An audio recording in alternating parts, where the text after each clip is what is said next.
Ba't mo pinatong gago?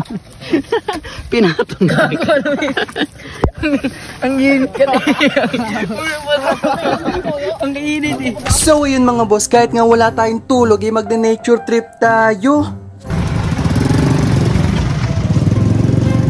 At nung nakarating na kami, binuna namin itong tent na gagamitin natin. Hindi ko kasi siya alam kung paano buuin, kaya tinulungan ako nitong dalawa. Habang inaayos nga yung tent, naglagay na kami ng bato na paglulutuan namin ng kanin. Ano, kaya pa ba? At nung na-setup na nga itong aming tent, grabe, nakakamiss mag-camping. Ganito daw yung gigising ka, tapos bubuksan mo. Mas maganda sana kung sa dagat eh. Pero pwede na yan.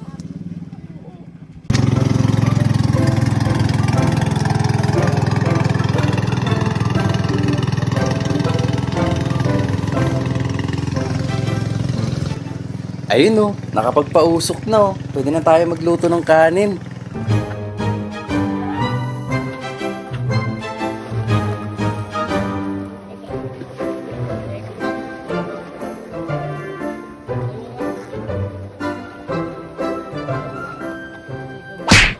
Ano, G? Dito. Ba't mo pinatong gago? Pinatong gago. Ang init ka Ang init eh. Hindi sa amin oh. Akin. Sunog. Ang init, di mo sinabi. Hindi tatawag lang yung kanin. Sasabi na naman yung kaya, hindi ako sumama. Ano? Ang laki na yan. Hindi pa ako nangihingi. Hindi pa ako gabi.